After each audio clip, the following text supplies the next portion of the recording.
يا بابا. بابا إيه اللي جابها هنا دلوقتي ليه؟ يا بابا. ايوه. ايه يا نور تعالي. يا بابا تعالي يا ملكه كده. انا وملكه كنا عايزين كحك وبسكوت العيد. كحك وبسكوت ايه اللي طلعكوا هنا يا نور؟ انت بتهزري يا نور؟ ما انا قلت ساعه التماسي دي محدش يطلع لي فوق. تماسي ايه بس يا بابا؟ اقول لك ملكه عماله تشم روايح بتاعت الجيران، عماله تقول يا نور انا عايزه بقى بسكوت وكحك العيد. طب انا هجيب لها منين كحك العيد؟ ما انت عارفه كل حاجه يا نور، خديها العبيها كده في اي حته شويه وهي هتنسى. يا بابا مش عارفه انساها بقى، كل ما انساها بتفتكر، انا اعمل ايه طيب؟ لا اله الا الله، يعني انا يا بنت اقطع نفسي يعني؟ تقطع عليه نفسك يا بقى. العيد بيجي كل سنه يا بنتي بيجي كل سنه ماشي، ما قلناش حاجه، بس انا الايام ديت مش متظبطه، وبعدين بعد العيد يا نور ان شاء الله فهميها عشان هي صغيره مش هتفهم. بعد العيد ان شاء الله الحاجه ترخص ويكون ربنا ييسرها كده واجيب لكم اللي انتوا عايزينه، يعني انا بتاخر عنكم يا نور برضو. مش هنستفاد يا بابا منك حاجه. يلا يا ملكه يلا. شوف بقك ده، واستفاد وما استفادش بلسان ونص. روحي بقى. الله هاتك يا كريم بقى، ايه اللي اخرك كده؟ ايه ده؟ ازيك يا نور عامله ايه؟ الحمد لله يا عم كريم، وانت عامل ايه؟ الحمد لله كل سنه وانتم طيبين. ازيك يا مليكه؟ طيب يا عم كريم. ليه؟ ابوكي فين؟ بابا جوه قاعد. ماشي يلا كل سنه وانتم طيبين. وانت طيب يا عم كريم. انت بتعمل ايه يا عصفور؟ ايه يا كريم تعالى اقعد يا حبيب قلبي، ايه اللي اخرك كده كيوم؟ انت كنت مخبي الكحك والبسكوت في العين ولا ايه؟ اه يا عم مخبيه يا عم، ده تحت بقول لك ايه، زنانين قوي، الوليه عايزين كحك والعيال عايزين كحك، ووجع قلبي يا عم.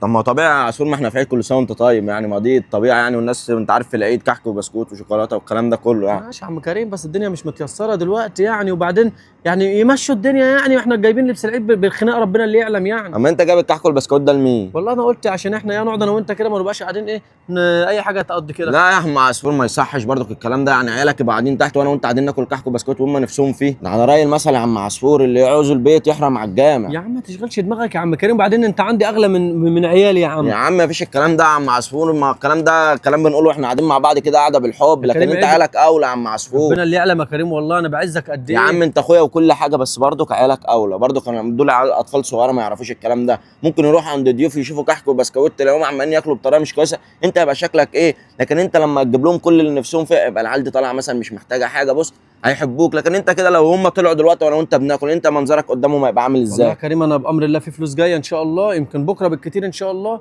واعمل لهم يا عم الكحك والبسكوت، اقعد بس كل معايا تمام ويعدلها ربنا يا عم. يا عم بص يا عم عصفور، عشان اقعد معاك وارضى اقعد معاك، اه. نزل الكحك والبسكوت ده للعيال يا عم، انا مش عايز يا عم، انا عندنا في البيت قد كده. الله يسامحك يا عصفور يا ابني، كل لما احتاجك اطلع السلم ده كله. يا نور. يا جد. يا جدو. يا نور انا ما تعودتش تسلمي عليا كده، في ايه يا بنت مالك؟ معلش يا جد انا اسف، بس متضايقه بس شويه من حاجه. متضايقه؟ معاش اللي يضايقك يا حبيبتي، في ايه؟ لا استني يلا، ايه في ايه؟ يا جد بابا كل ما نطلع له عشان عايزين كحك وبسكوت يقول لنا مش هجيب لكم حاجه، وحرام مليكه نفسها فيها قوي.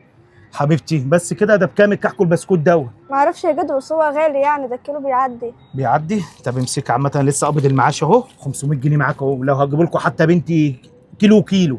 طب يا جد انت ذنبك ايه يعني؟ انت مالك يا بنت؟ ده عز الولد ولد الولد، في ايه؟ انتوا حبايبي ربنا يخليكم ليا. ماشي يا جد. يلا يا حبيبتي افرحوا كده وبصوا ما تزعليش، وانا اخش اظبط لك ابوك كده. يا خبر ابيض، يكسر بخاطر العيال عشان الكحك والبسكوت ليه يعني؟ يا نهار ابيض، ده انا كنت عميت ولا شفت اللي انا شايفه ده؟ ايه اللي انت عامله ده؟ بتبدي صاحبك عن عيالك؟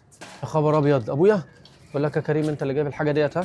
ايوه ابوك، ايوه ابوك. ايه يا عيالك طالعين لك، العيال الصغيره يا راجل طالعين يقولوا لك عايزين شويه كحك وبسكوت، تقول لهم منين وما فيش وما عنديش، وجايب صاحبك وعازمه على طرناطه كحك وبسكوت. لا يابا فهمني بس، ده افهمك ايه ونيله طب ايه؟ اسمع، ده انا جايب الحاجه دي للعيال، وكريم حتى جايب الحاجه دي وهو طالع. لا يا عم الحاج انا ما جبتش حاجه يا عم الحاج، انا جيت لقيته مطلع الحاجه من العين، قلت له اللي انت بتعمله ده غلط، عيالك اولى بيه، انا مش عاوز اكل حاجه. يا هو كريم انت صاحبك بتقول طلع لي إيه؟ احسن منك وانضف منك واشرف منك، شوف بيقول لك ايه وانت بتقول له ايه؟ ليه كده يا ابني؟ يا ابني ده احنا بنشقى وبنتعب عشان خاطر عيالنا، تقوم تعمل معاهم كده وتكسر بنفسهم، يعني عيال نازلين يعيطوا على السلم ليه يا اخي؟ والله قلت له ليه؟ الكلام ده يا عم الحاج، اقسم بالله قلت له يا ابني دول عيال صغيره ما يعرفوش الكلام ده. يا ابني انا ساعات بحس ان انت مش ابني، والله العظيم انا ما اعرفش انت جايب والله الجهود يابا اللي فيك أنا- والقسوه دي أنا- منين؟ انا كنت هجيب لهم والله، بس انا الدنيا ما مش تقولش متظبطة. انت لو في نيه هتجيب لهم كنت ما كسرتش بخاطر العيال، كنت قلت لهم عينيا الاتنين اجيب لكم.